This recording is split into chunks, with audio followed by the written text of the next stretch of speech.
Assalamu alaikum wa rahmatullahi wa barakatuh. Dear brothers and sisters, I hope you all will be fine. آج کا ہمارا موضوع اور عنوان ہماری دیگر ویڈیوز کے عناوین سے کچھ منفرد ہے۔ آج سے ہم اس چینل پر کتابوں کے چند تبصرے لے کر وقتاً فوقتاً حاضر ہوتے ہیں۔ آج ہمارا عنوان اور آج ہم جس کتاب پر تبصرہ کریں گے وہ کتاب ذکر رسول صلی اللہ علیہ وآلہ وسلم کی کتاب ہے۔ یہ کتاب بہت سے لحاظ سے دوسری کتابوں سے منفرد ہے اور کم سے کم میرے لیے یا زیادہ بہتر اور زیادہ صحیح طور پر کہیں تو تمام عاشقان رسول کے لیے نہایت دلچسپ اور نہایت اہمیت کی حامل کتاب ہے۔ تو چلیے اس کتاب پر چند تبصرے آپ کے سماعت کے حوالے کرتے ہیں۔ اس کتاب کے مصنف حضرت مولانا عبد الماجد دریابادی صاحب رحمہ اللہ ہیں۔ ان کی پیدائش 1892 میں ہوئی۔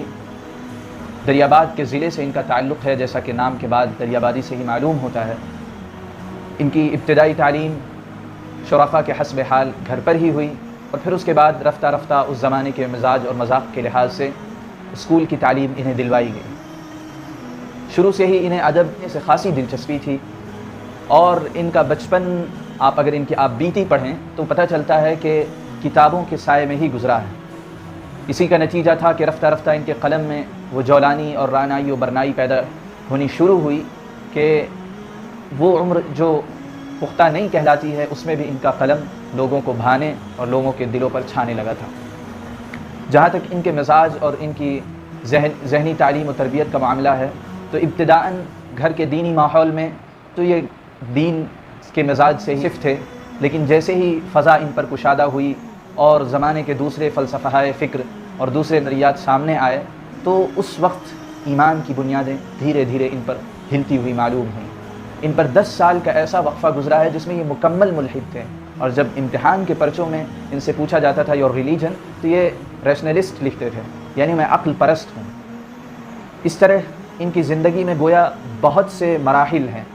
اور یہی چیزیں ان کی اس کتاب کو دلچسپ بناتی ہیں۔ انہوں نے اسکول کا خالص مادی ماحول بھی دیکھا اور بزرگوں کے درمیان رہ کر خالص اسلامی ماحول بھی دیکھا۔ انہیں علامہ شبلی نعمانی،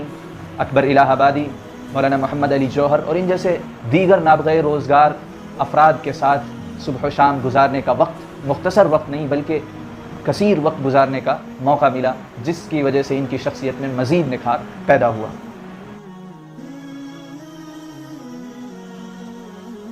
جہاں تک اس کتاب کا ان کی شخصیت سے تعلق ہے تو جب آپ اس کتاب کو شروع کریں گے اور اس کتاب کے پہلے ہی صفحے پر جو نظم اس کتاب میں گل سرسبز کی مانند جڑ دی گئی ہے اور کتاب کا فاتحۃ الکتاب ہے، تو اس نظم کو جب آپ پڑھیں گے تو عشق و محبت کا ایسا منظر آپ کو اس ایک نعت میں نظر آ جائے گا کہ آپ کا دل نہیں فرق پڑتا کہ چاہے جتنا سوکھا ہوا ہو، محبت کے جوہر سے کتنا بھی خالی ہو، لیکن عبد الماجد صاحب نے ایسا لگتا ہے کہ 10 سال کے الحاد پر جتنے آنسو بہانے تھے انہوں نے سارے آنسو اسی نعت میں جمع کر دیے ہیں۔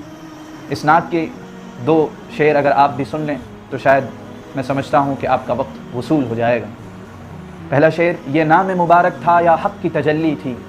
یہ نام مبارک تھا یا حق کی تجلی تھی، دمبر میں ہوا فاسق ابدال کا ہم پایا، فاسق کی ہے یہ میت، اپنے آپ کو فاسق بتاتے ہوئے، اپنے آپ کے فسق و فجور کا اعتراف کرتے ہوئے اور اپنی پچھلی زندگی کا اقرار کرتے ہوئے کہتے ہیں فاسق کی ہے یہ میت پر ہے تو تیری امت۔ اس بات پر تو انہیں بڑا رنج ہے، افسوس ہے کہ میں فاسق ہوں، مگر آگے ہی فخر بھی ہوتا ہے کہ میں آپ کی امت ہوں۔ فاسق کی ہے یہ میت پر ہے تو تیری امت، ہاں ڈال تو دے دامن کا اپنے ذرا سایہ۔ تو یہ جو پوری نعت ہے اس کتاب کی ابتدا میں ہی، یہ نعت ہی محبت و عشق کا بہترین مظہر ہے۔ ذکر رسول جس کا ابتداءً نام مردوں کی مسیحائی یا اس جیسے کچھ اور نام تھے جو پہلے مروج تھے، لیکن اب حالیہ ایڈیشنز میں اس کا نام ذکر رسول سے آ رہا ہے اور اسی کے ساتھ اب یہ مارکیٹ میں ملتی ہے۔ دراصل یہ کتاب عبد الماجد دریابادی صاحب کے متفرق مقالات، مضامین اور ان کے شذرات کا مجموعہ ہے جو انہوں نے اپنے مجلے جو کہ وہ ہفتہ واری تھا صدق میں لکھا کرتے تھے، تو انہی تمام مضامین اور مقالات کو جمع کر کے اس کتاب کو یہ شکل دی گئی ہے۔ ان متفرق مضامین کا ایک فائدہ یہ نظر آتا ہے کتاب میں کہ یہ کتاب سیرت کے کسی مخصوص گوشے کے ساتھ بنتی ہوئی نظر نہیں آتی، یہ کتاب سیرت کا جو وسیع میدان ہے اور سیرت میں جو انسانی مزاج کی رہنمائی کے لیے مختلف رنگ اور مختلف ڈھنگ ہیں، وہ رنگ ڈھنگ نظر آتے ہیں، اور پڑھنے والے کو یہ محسوس ہوتا ہے کہ سیرت ایک کسی مقید اور محدود گوشے کا نام نہیں، بلکہ سیرت وسیع میدان ہے جس میں مجھے بہت کچھ حاصل کرنے کی ضرورت ہے۔ ہم نے بہت سی ایسی کتابیں دیکھی ہیں جو حضور کی مخصوص صفت پر لکھی گئی ہیں۔ ان کتابوں کو جب ایک شخص پڑھتا ہے تو اس کے ذہن میں اکثر یوں ہوتا ہے کہ وہ یہ سمجھ بیٹھتا ہے کہ حضور فقط داعی تھے، یا حضور فقط مجاہد تھے، یا حضور فقط اخلاق کے پیکر تھے، تو یہ کمی لازم آتی ہے ان کتابوں سے۔ مگر اس کتاب کا خاصہ یہ ہے کہ اس کتاب میں حضور کے مختلف اسپیکٹس آف لائف کو ذکر کر دیا گیا ہے، اور اس طرح ذکر کر دیا گیا ہے کہ انسان ہر گوشے اور زندگی کے ہر مرحلے میں حضور کو اپنا قائد اور رہنما تسلیم کرنے پر راضی، بلکہ اپنے آپ کو ان کے سامنے خم کر دیتا ہے کہ جس طرح کا بھی نمونہ حضور سے اب آئے گا اس طرح کا نمونہ میرے لیے قابل تقلید ہوگا، کیونکہ جب انسان عقلی طور پر کسی کو پسند کرتا ہے اور قلبی طور پر پسند کرتا ہے تبھی وہ اس کے لیے نمونہ اور تبھی وہ اس کے لیے آئیڈیل چیز بنتی ہے۔ اگر کسی کے خوف اور دبدبے سے کوئی چیز کسی کے سامنے ہے تو وہ اس کا آئیڈیل اور نمونہ نہیں بن سکتی ہے۔ لہٰذا یہ ہماری ذمہ داری ہے کہ ہم رسول کی سیرت کو زمانے کے سامنے یوں پیش کریں کہ ان کی عقل بھی اس میں اپنے لیے کشش کا سامان محسوس کرے اور ان کا دل بھی اس کی جانب مائل ہو۔ تو یہ اس کتاب کی خصوصیت ہے کہ یہ حضور کے مختلف پہلوؤں کو اپنے 136 صفحے کی کتاب میں پیش کر دیتی ہے۔ جہاں تک کتاب کا اسلوب بیان ہے، کتاب کی انشاء نگاری ہے اور طرز بیان کا جہاں تک تعلق ہے، تو عبدالماجد دریابادی صاحب ہوں اور ان کی طرز نگارش پر ہم جیسے عامی لوگ تبصرہ کریں، یہ بڑا گویا گستاخی سا عمل ہے۔ ان کے طرز نگارش کا جو حال ہے اس کتاب میں،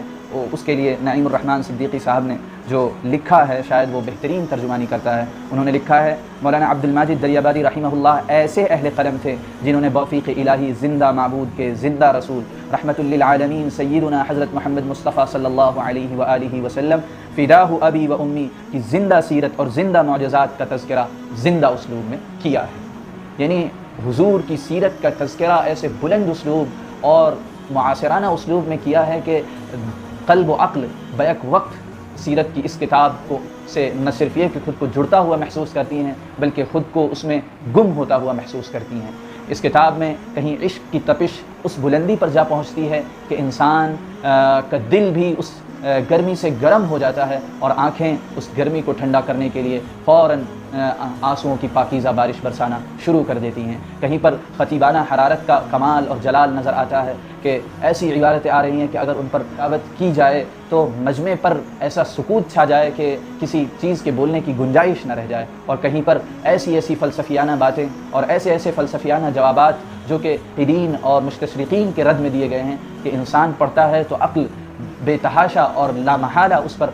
رشک کے کلمات کہنے لگتی ہے۔ بہت سے وہ اعتراضات جن کو آدمی ابتدائی نظر میں اور پیچھے چونکہ بیک گراؤنڈ نہیں ہوتا، علمی بیک گراؤنڈ نہیں ہوتا، انہیں دیکھ کر یہ سمجھنے لگتا ہے کہ بڑے پختہ اور بہت مضبوط دلائل ہیں۔ انہی دلائل کا رد جب آپ عبدالماجد دریابادی صاحب کے قلم پرشور سے دیکھتے ہیں تو آپ کو وہ دلائل ردی کی ٹوکری نظر آنے لگتے ہیں اور سمجھ میں آ جاتا ہے کہ وہ دلائل فقط عقل کی تخلیق ناقص ہیں۔ اور اس طرح یہ کتاب اپنی افادیت کے اعتبار سے نہایت جامع اور نہایت مؤثر ثابت ہوتی ہے۔ ہم نے اس کتاب کو اپنے تعلیمی سفر کے ابتدائی مرحلے میں پڑھا تھا، اس وقت پڑھا تھا جبکہ اردو کا وہ معیار تھا کہ کوئی معیار نہیں تھا۔ اس وقت اس کتاب کی اثر آفرینی اور عبرت زائی کا عالم یہ تھا کہ جا بجا ہم اپنے رخسار کو اشکوں سے تر کر لیا کرتے تھے، اور بہت سی عبارتیں ایسی تھیں جو اس وقت ہمارے لیے ناقابل فہم تھیں، مگر اس کے پیچھے ایک ایسا خالص جذبہ اور ایک ایسی محبت کی گرمی ہوتی تھی کہ دل فہمی کے باوجود اس کی تاثیر کو نہ صرف یہ کہ قبول کرتا تھا بلکہ اس پر اپنا رویہ بھی ظاہر کرتا تھا۔ اس کتاب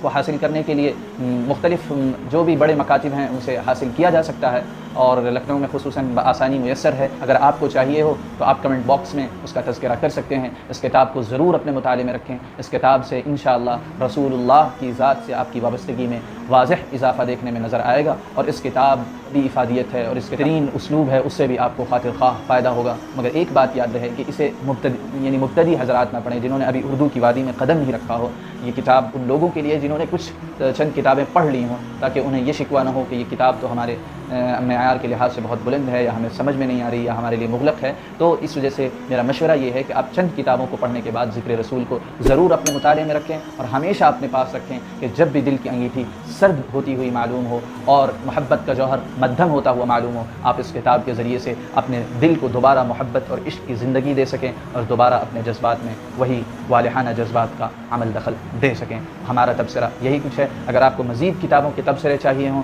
اور مزید کتابوں کا تعارف درکار ہو، کمنٹ باکس میں بتائیں، ویڈیو کو لائک کریں، شیئر کریں۔ وآخر دعوانا ان الحمد للہ رب